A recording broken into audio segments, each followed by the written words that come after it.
Have you thought this through? No way will that work. Are you sure? Is there any money in that? You'll never make any money doing that. How are you going to pay the mortgage? Just get a job. You're going to try and sell that? Why can't you be normal like everybody else? All right. Were your parents morons too? The Savvy Entrepreneur to the rescue. Congratulations. That really turned out well. Really good job. I'm going to admit it. I'm surprised. You know, I wish I thought of that. I never thought anyone would do that. How did you do that? I'm so glad you're pursuing your dream. I wish I had the courage to follow my dreams. Hello, everybody, and welcome to all you entrepreneurs out there. This is the Savvy Entrepreneur Radio Show here on WLCB 101.5 FM. I'm your host, Doris Nagel, and I'm here because I'm a crazy entrepreneur myself, and I love helping other entrepreneurs. I've counseled lots of startups and small businesses as part of my law and consulting practice over the past 30 years, so I've seen a lot of mistakes. But in addition, I've started or helped start at least 9 different businesses. And I wish I could tell you I didn't make any mistakes doing that, but that wouldn't be true. I made so many mistakes, it's ridiculous. So my goal here at the show is to help educate, help find you resources, people who have been on the journey, who can add helpful advice, and to inspire all you entrepreneurs out there, in addition with stories of other entrepreneurs who have been down the same path you've been down. Every week we have guests on the show covering a wide range of business and entrepreneur issues, and this week is no exception. Today our guest I'd like to introduce, and joining me by phone is Tom Still. He's the president of something called the Wisconsin Technology Council. Now, the Wisconsin Technology Council is the science and technology advisor to the governor and the legislature in the state. Launched in 2001, the Tech Council was created by an act of the governor and the legislature. It's independent, nonprofit, and nonpartisan, and has board members from tech companies, from venture capital firms, higher education, research institutions, government, and law. So it's a true public-private partnership. Now, a few words about Tom himself. He grew up in Alexandria, Virginia, and after doing his undergraduate, he went to grad school at the UW-Madison, and hence started his lifelong connection to the state of Wisconsin. His wife grew up in the state, and so did their kids. On the professional side, serves on the UW System Business Council, the Badger Fund of Funds Limited Partners Advisory Committee, and advisory groups for the UW-Madison Colleges of Engineering, the Department of Computer Science, and the WISYS Technology Foundation. He's also a senior lecturer in the Department of Life Sciences Communication at the university. He's a former associate editor of the Wisconsin State Journal in Madison, so he's a good writer as well as being a pretty smart guy and pretty knowledgeable about entrepreneurs and business. He writes a syndicated column that appears regularly in more than 24 publications, and he's the co-author of a book entitled Hands-On Environmentalism. He's been engaged in numerous Wisconsin public and private initiatives and have received many awards, including being named Communicator of the Year by the Public Relations Society of America, Wisconsin in 2012. He's active in lots of charities and is a longtime Little League baseball coach. So with that introduction, Tom, welcome to the Savvy Entrepreneur Show. Thanks so much for being here today. Thank you, Doris, for having me. I look forward to our conversation. Well, I do too, and I look forward to learning more about you as well as the Wisconsin Technology Council. So I think the natural place to start is, what is the Wisconsin Tech Council? I know that it's a science and technology advisor to the governor and the legislature, but talk a little bit more about what that means and what its mission is. Sure. You know, at the end of the day, we look a little bit like a trade association with a policy sort of perspective on things. So yes, we do, wherever possible, try to advise You know, often when asked, sometimes when not asked, the governor, the legislature, and different state agencies. For example, we work pretty closely with the Wisconsin Economic Development Corporation. And so we have that policy side of things that we've done over time, and we talk more about that. But we also do things to work with our members, which we have about close to 160 different business members and a variety of individual members as well.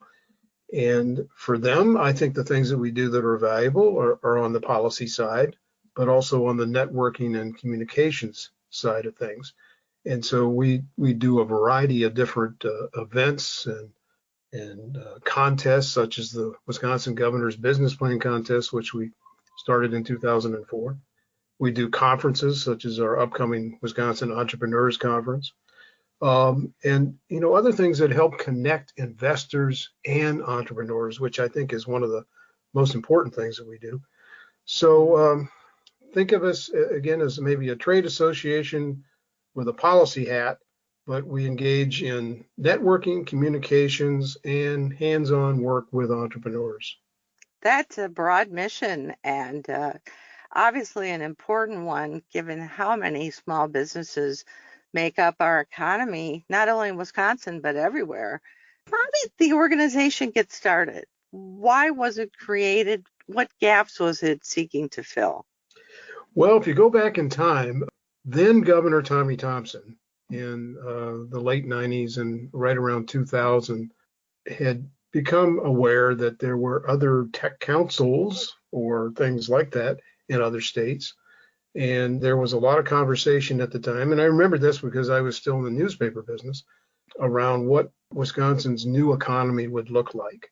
You know, it was really at the peak of manufacturing in terms of jobs in Wisconsin. There were 600,000 or so manufacturing jobs in Wisconsin at that time.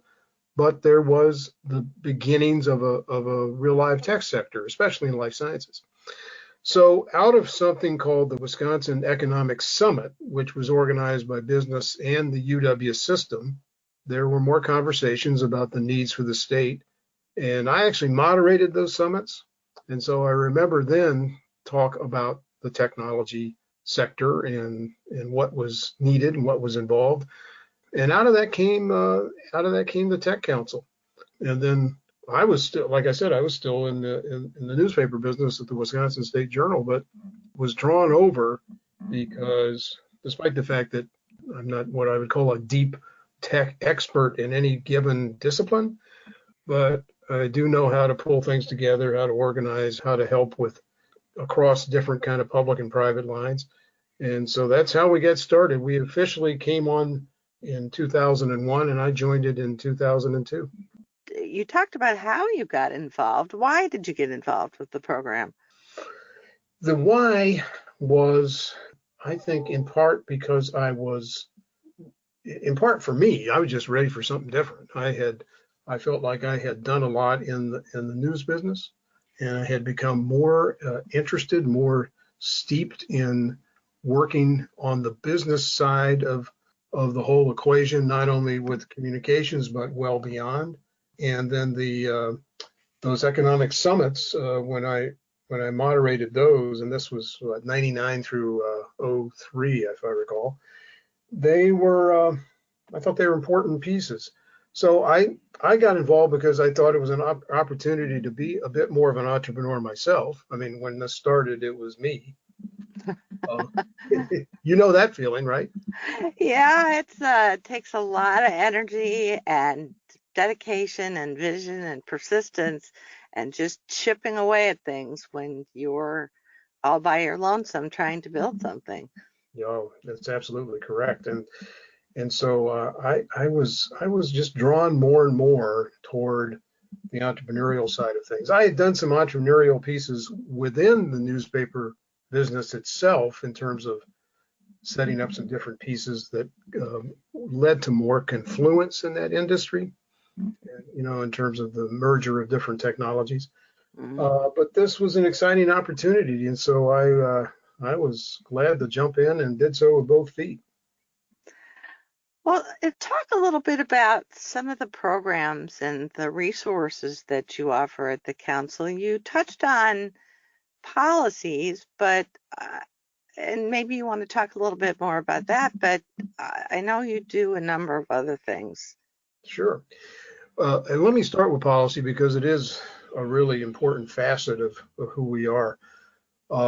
We produce a variety of different reports on different pieces of the tech economy or the economy in general, or how policymakers can help. We call those, when they come out on a regular basis, our white papers.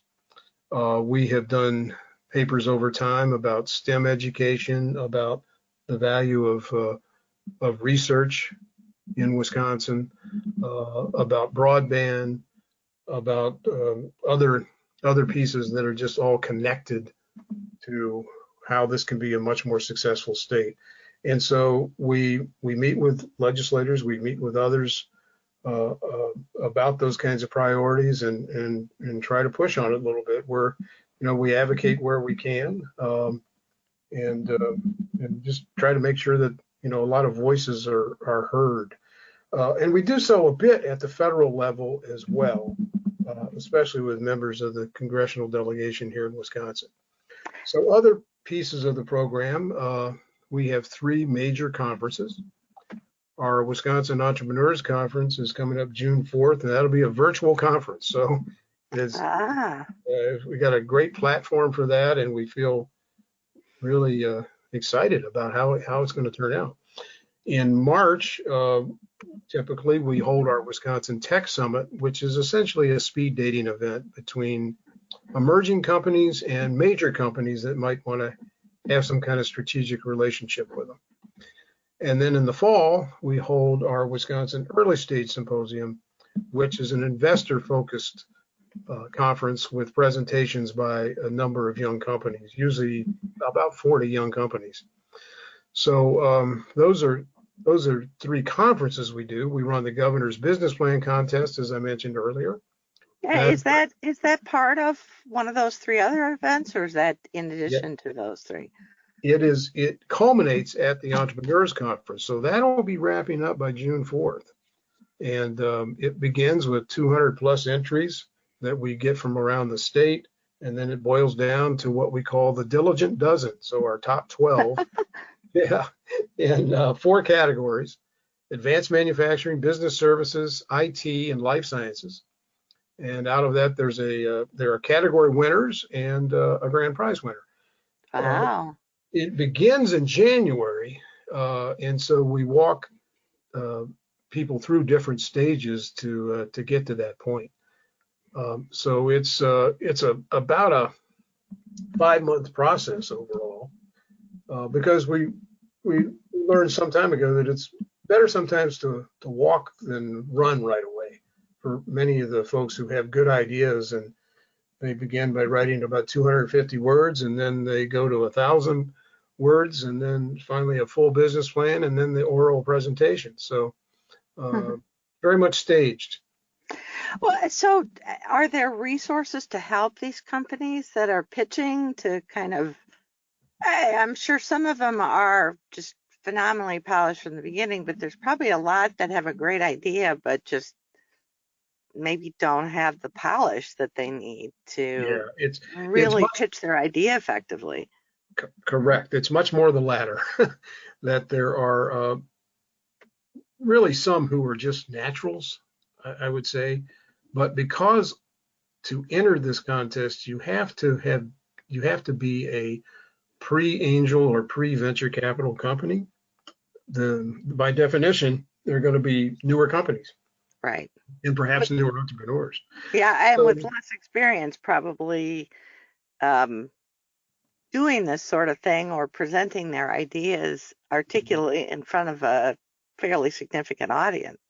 That's correct. And so we try to help in a lot of ways along the way. First of all, we have close to 100 volunteer judges who they're from all over the state in a variety of different sectors. And so they're providing feedback through different stages of the contest. There are mentors who are doing the same thing. Finally, and this is where it becomes, well, we help out wherever we can internally, of course, but then the head of our Tech Council Investor Networks coaches these contestants towards the end with practice sessions, with tips on how to better, how to better present. And so they get a lot of help from a lot of different directions, which is good. Ah, that sounds like a phenomenal opportunity. Even if you're not sure if your idea is the most amazing concept that's ever been heard, just the opportunity to have that kind of support around you and get feedback has got to be really valuable to the participants.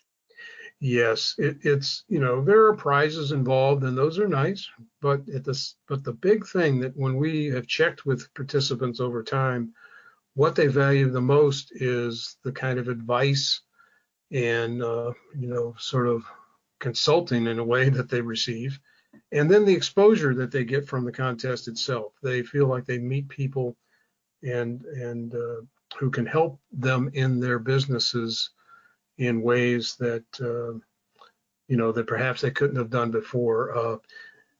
I know that one of the previous guests on your show were the folks who started Novomoto, which was the winner of this contest. Aaron and Merdad they talked very much about this process, and one of the things they said was that the help that they got helped them be very successful with a bunch of other pitch competitions. So their strategy was to go find a bunch of pitch competitions, and they're not the only startup we've talked to that had that as a strategy, but kind of once they figured out the formula, if you will, of how to successfully pitch at these competitions, they went on to get prize money from a bunch of them. Oh yeah, it's absolutely correct, and also the sort of news media exposure that they might get, which a lot of them are, perhaps on their own would be unable to really make those kinds of inroads, but many of them find it very, very valuable. And the success rate on the contest has been really quite good.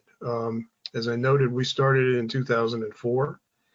And over time, we did the two different surveys. One that we took place in 2012, and we discovered that everybody who had been a finalist, among those who had been finalists, and that's the top 25 or so each year, for that period, 77% survival rate, which is... Wow, that compares with some crazy numbers that the SBA or the Department of Commerce gives about survival of small businesses, which is pretty small. Yeah. I don't remember the exact number, but it's a lot of them don't make it. Yeah, it's probably no better than half that. And then we did the same survey of all the folks who were finalists from 2012 through 2019, and again, 77%. So we're pretty happy about that kind of thing. That shows that they're getting help, not only from us, but all the other people and the resources that they touch along the way. And it's great because I think Wisconsin now has an infrastructure for entrepreneurs that perhaps wasn't in place. And I know it wasn't in place, 15, 20 years ago. So that's what I was going to say. It sounds like you've really over time created a great ecosystem to help systematically, if you will, support lots of small businesses, which is great. It is. And of course, not just us. I mean, we've been swimming in those lanes that I described earlier. By the way, we also have a variety of monthly meetings that previous to COVID, they were live in different places around the state, but we also do webinars. And so that's a big piece. But yeah, there are many others out there who are doing great work right now. And I want to talk about that, but before we leave the governor's annual competition.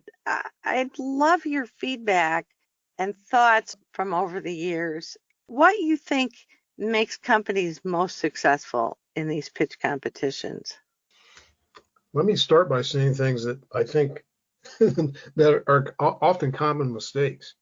I have seen companies with great written business plans and great technology put absolutely the worst person on stage. Oh dear. Yeah. Oh.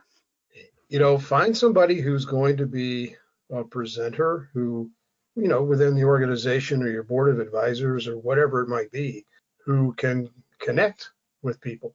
It's not often the chief technology officer, for example. So that's one thing that we've noted over time, that if it's someone who's just not a natural presenter, it becomes a stumbling block along the way. Now, if those same people are meeting with an investor, for example, yeah, you might want to have the person who's kind of the face of the company, as well as the chief technology officer, as well as the numbers person on hand. But if there's going to be one person to present, I would make sure that it's somebody who does know how to present and who enjoys doing it. I think other things over time, even though we're the Wisconsin Technology Council, right? That's part of our name. It is a business plan contest versus a technology contest. And so the companies that have done the best job of explaining how they hope to get customers, how they hope to sell their product or service, those are the ones who succeed versus those who spend a lot of time on the technology itself. The cooler, neater piece of it, the all the features and benefits, as opposed to how you're going to actually make a business out of it. Exactly. And while a lot of companies need to raise outside capital, angel, venture, in some cases other places, what really makes them successful in the long run is when they are able to identify their customers, find ways to reach them, understand what the competition is doing, and really form a business around it. So that's there are a lot of cool things out there, a lot of cool gadgets, a lot of great technology, but at the end of the day, it has to be something that people want to buy and use. Right. Great advice.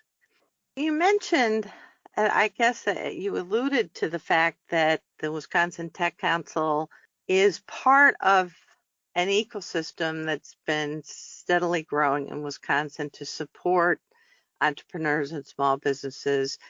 Talk a little bit about that broader ecosystem and how the Wisconsin Tech Council fits in with some of those programs. Certainly. Well, let me start with one of our good partners, which is the Wisconsin Economic Development Corporation, which is, was formerly called the Wisconsin Department of Commerce back in the day. And it was an agency that did a lot of good work, but it also had a lot of bells and whistles that weren't necessarily tied to improving the Wisconsin economy. So that particular agency has gotten a lot lighter on its feet over time and created an entrepreneurship division within it. So there's one example. I think that the universities and tech colleges and private colleges around the state have become much more attuned to the entrepreneurial economy. When we started, I can only remember two colleges, Marquette and UW-Madison, that had any kind of an entrepreneurial program. Today, it's all over and almost every campus, and more students are taking part. If you think about it, it used to be that only the faculty were the people who were taking part in startups, and maybe not many of them. But now you see students who are really fervent entrepreneurs who are doing their own companies and moving ahead. Well, we mentioned Aaron Olson and Murdad from Novamoto. They began as students at Madison. Right, as did another guest, I think, the Aaron Solutions team. Oh, absolutely. And so these are all great examples of how young people in particular, and with some guidance and structure from higher education, are becoming entrepreneurs. then when you look around the state, when we started what was then called the Wisconsin Angel Network, there were maybe a half dozen investor groups in Wisconsin. Today, there are about 3 dozen. Wow, that's great.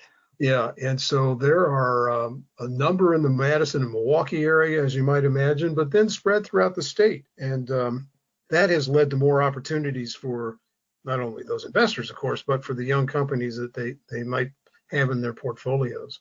So that piece has been significant. One piece of policy we helped get passed through the Wisconsin legislature was it's the shorthand name for it is the Act 255 tax credits, and these are state tax credits that go to investors who invest in what's called a qualified new business venture. So there are 200 plus companies that meet the state guidelines for that. I mean, and anybody can apply, by the way. And I would encourage your listeners to look that up. Just qualified new business venture.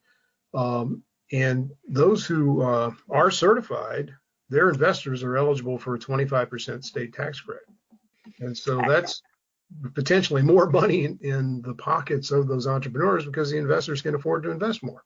So is there a limit on the investment, or if you, for example, use a crowdfunding platform?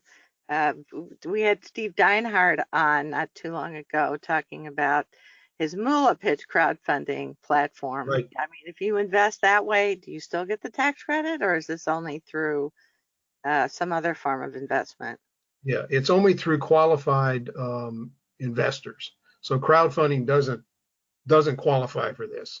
It has to be it can be an individual angel, an angel network, angel fund, venture fund, anything in that category can qualify. Because there's some paperwork involved and some follow-up involved to make sure that people qualify.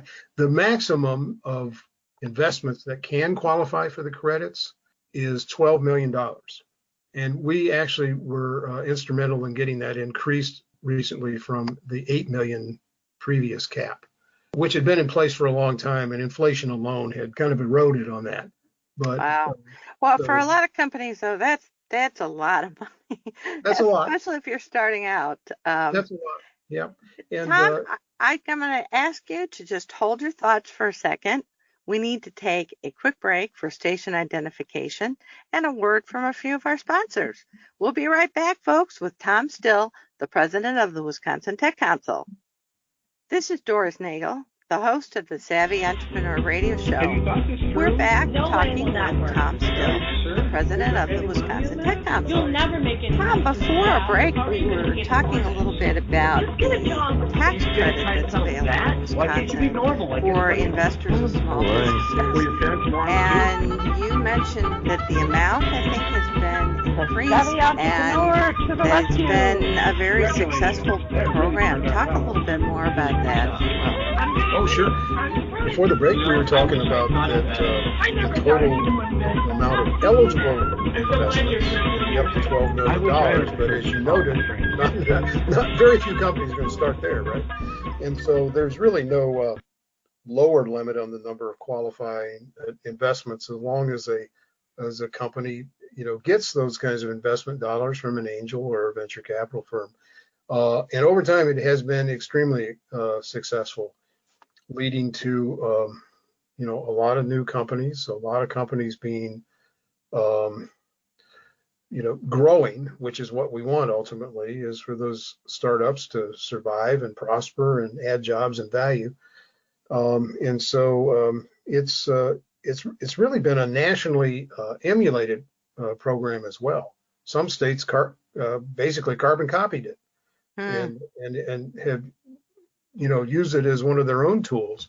So we're very proud of at least our role in that, and it's been successful. Then, and can I just interrupt you real quickly? What kind of investors have you found take advantage of this the most? Is it angel investors? Is it private family offices? Is it just individual one-off investors? It is basically, I'd say the biggest groups that take advantage of it are angels and venture capitalists. Those are the two that really have utilized the program the most over time. And as I noted earlier, it really helps those firms. They don't necessarily invest just because there's a credit. Right. They invest because they think it's a good deal. But sometimes they invest more because that credit exists. Or if it's on the borderline, perhaps that helps them make the decision.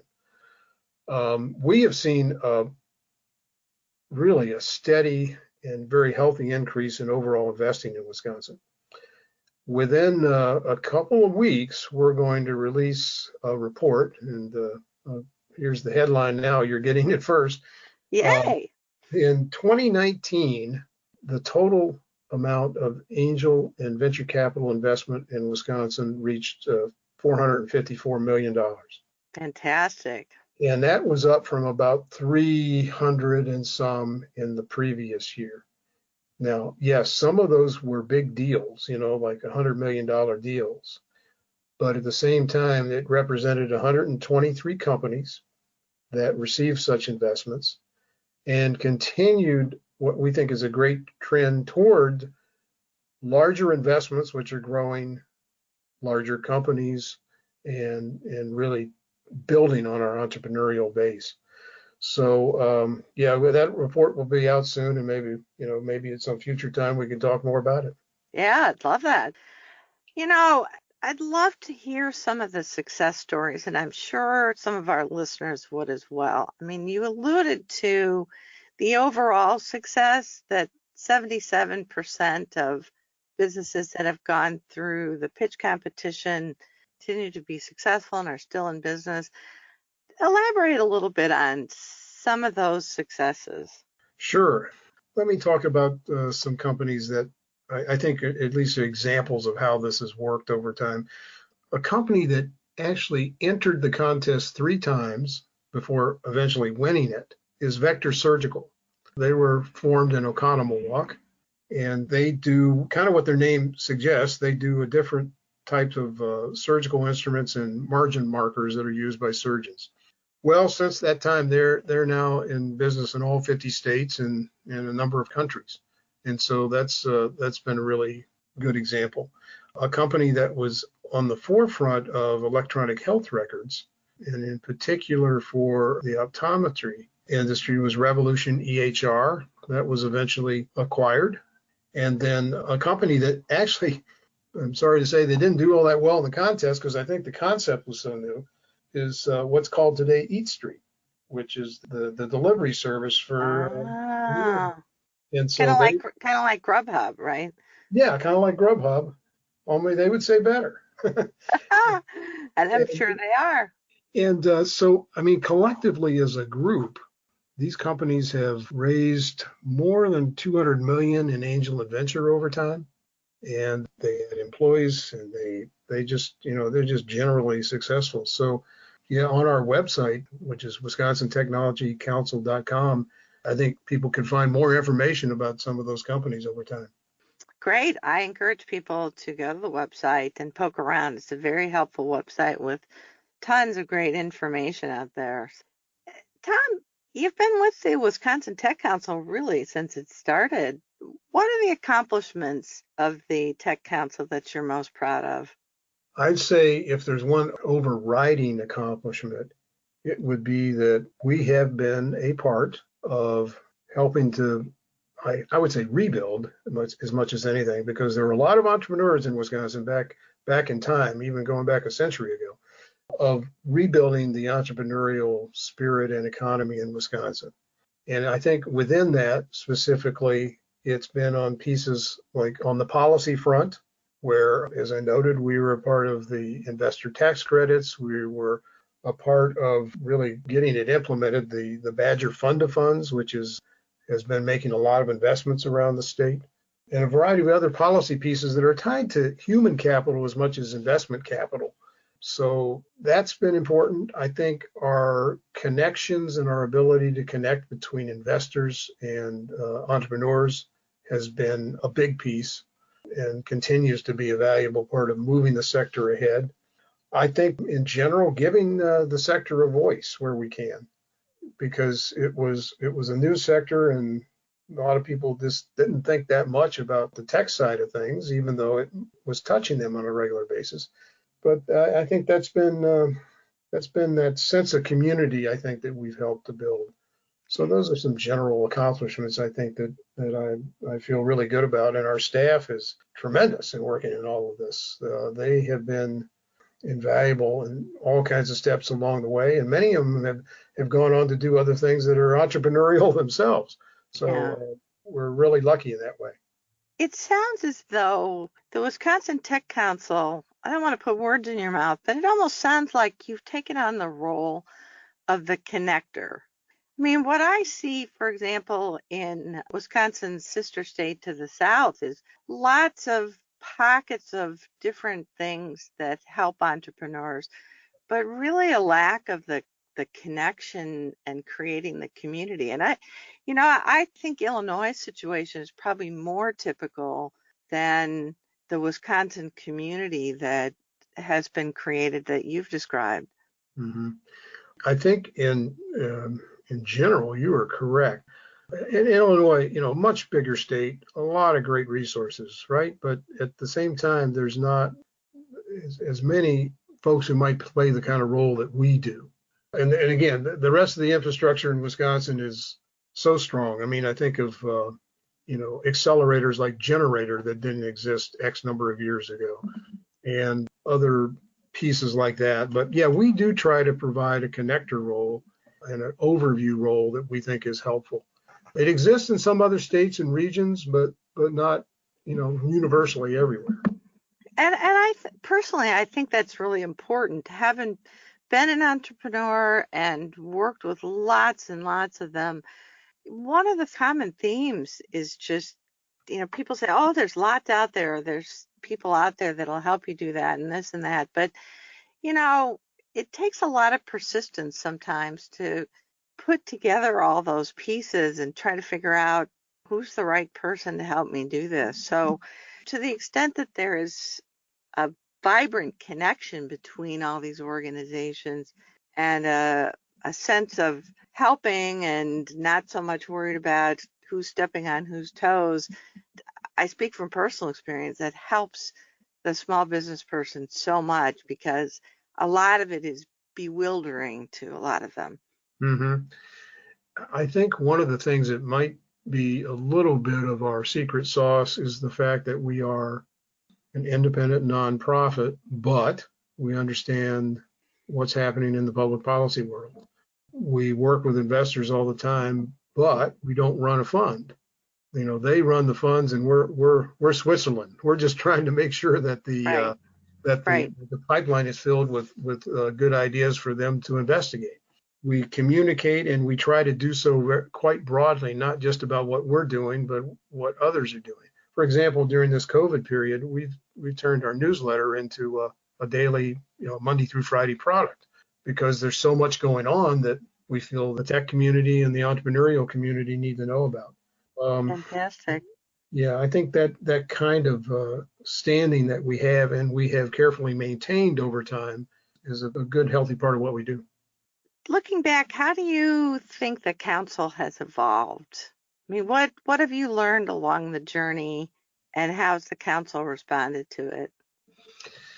One of the things that I think we've learned is that value, and I came into it suspecting this was the case, but the value of communications in different formats and in different ways. People hear and absorb information or read and absorb information in a variety of different ways. And so we try to follow all those ways. This goes back to some of my training as a journalist, that we really wanted to make sure that we could touch people in different avenues. So that was an important lesson. I think the notion that we truly had to be a part of building the investor infrastructure in Wisconsin. There was a time when you can go back 20 years and there may be a couple of $1 million a year invested overall by angels and venture capitalists. And so that was not going to get us where we needed to go. I'm sorry, you said that the report's going to come out showing how much now has been invested?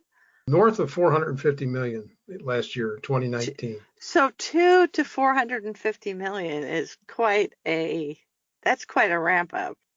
It is. I'm not saying that we're California or Massachusetts or Texas or some of the other states that do far better in that regard. In fact, you could argue we still need to do much, much better. But at least now we're in the hunt. And as we've discovered, investors from elsewhere are increasingly taking a look at Wisconsin. About 40% of all deals in Wisconsin in 2019 involved at least one out-of-state investor. And so that's a sign that, on the coast and within the Midwest itself, people are taking notice of what's going on here. That's great. Yeah, so building that infrastructure or being a part of it, and again, there's so many others who have contributed, the investors, starting with the investors themselves, but being a part of helping to build that, I think, and understanding the importance of that has been one of the major things that we have learned along the way and continue to reapply. I joked with somebody, there's really only 2 questions that most entrepreneurs seem to have. That's gross oversimplification, but one is, where can I find money and how do I get more customers? Those are pretty much, if you can help answer either of those 2 questions, you're going to be very popular and definitely provide value to them. Yes, definitely. And, if you think about it, I don't think Wisconsin has a shortage of good ideas, whether they come from, just folks who are maybe connected to an academic institution or folks who are already in other lines of businesses or major companies that have spinoffs or whatever it might be. Those ideas are there. I think what perhaps was lacking in the past was that access to capital and then a variety of ways where those folks could find the customers they needed. So again, I think that infrastructure is there now to at least get us down the path to being a lot better. Obviously, lots to be very proud of, and I'm sure has helped the Wisconsin economy, some in measurable ways probably, but a lot that are maybe not so measurable. What do you see as the longer term goals of the Wisconsin Tech Council? Where would you like it to be in 5 years? I think in 5 years, a lot of what we're doing now will still apply. The notion of continuing to build the investment capacity, to continue to tease out the really good ideas that can lead to products and companies and markets. I think making our story more well-known around the country, I think will be one important piece as we look ahead. Wisconsin folks generally are not really good about bragging about themselves, right? It's not the Midwest way. You work hard and good work speaks for itself. Yeah, and it often does, but it doesn't always. And so I think as we move ahead and build what I think is a compelling story about Wisconsin entrepreneurs and Wisconsin tech companies and emerging companies, making sure that story is better known, I think will be one of the things that we hope to help with. And there's some things in the works that I believe can help get us there. But the more we are known, I think the more those other goals are met, in terms of more investment dollars coming into the state and more opportunities to fund those young and sometimes not young entrepreneurs who are doing some great work. Well, I know that I'll be watching as the Tech Council evolves. I'm glad it's out there helping serve entrepreneurs and making the state a better place. All right, I have to ask you, you've come across, Tom, I don't know how many dozens and dozens, maybe thousands of small businesses and entrepreneurs, either through your programs or through the governor's pitch competition, the conferences, maybe even members. In your experience, what qualities make an entrepreneur most likely to be successful? I think I'd start with persistence or perseverance. And maybe those are somewhat similar pieces, but if you're an entrepreneur, you ought to be cognizant of the fact that it's not a get rich quick scheme. No. I mean, sure, lightning strikes every once in a while, but by and large, entrepreneurs who get into this game know that they're looking 3, 5, 7 or more years down the road, depending on what kind of business they might be starting. I think they have to be really persistent in terms of how they address that. They have to persevere through some good times as well as bad, and sometimes bad is more common. I think they have to be adaptable. They have to really make sure that what they started as a business idea or a business plan is likely and almost guaranteed to evolve over time. It's rare that somebody who starts a company with a core plan actually can execute on it throughout in the same way that they envisioned. I think some of the best entrepreneurs are also the best networkers. One of the things that I don't like to see is when entrepreneurs are just totally head down on the lab bench and thinking that that's the total key to success. It's not.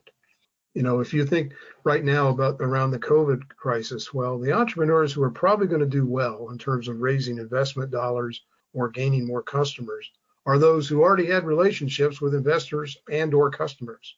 Right. Those who Right. have, avoided that kind of contact are, in my opinion, not as likely to be successful. Because So, it's hard to make some of those connections cold. It's a lot easier to meet somebody at a conference, follow up with them, stay in touch with them, and continue to stay in touch with them than it is to try to reach out cold to those people. yeah, I agree.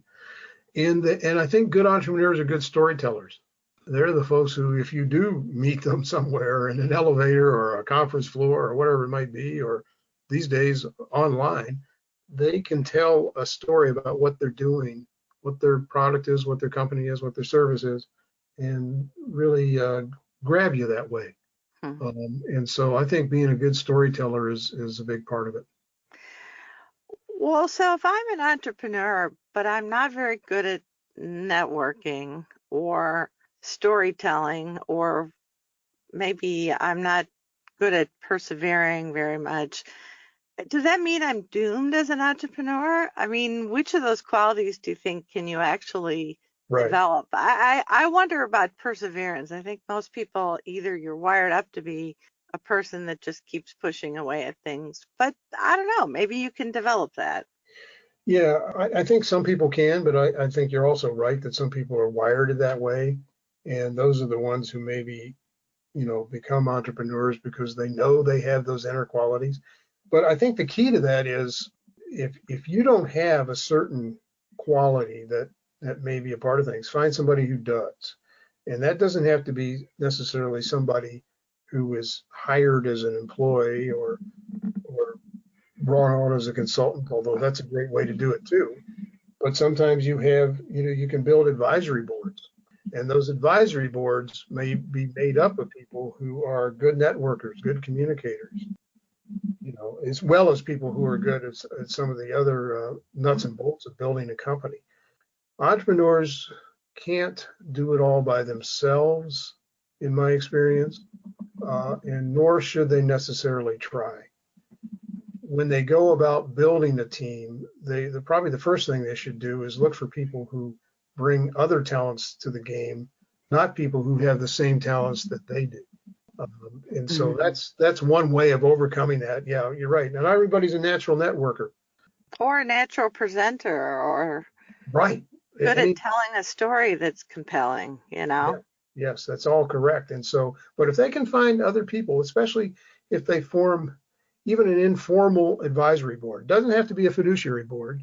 In fact, maybe, most entrepreneurs wouldn't do that unless they, had a significant amount of outside investment. But in this case, if they can surround themselves with advisors who bring on other talents and abilities, that's a good way to go. It occurs to me when I think back of some of the most difficult clients I've worked with in some of the least successful businesses, I have to say it's not that they didn't have those qualities and found someone else. It's more that they didn't have enough self-awareness or didn't have enough of a mirror to identify those weaknesses and then reach out to those people. I'm just thinking of a couple of them where I said, but you don't have any ops experience. You're not even seeing some of the ops issues, but the person didn't want to hear that. They didn't want to see that. Yeah, and that's a really important point.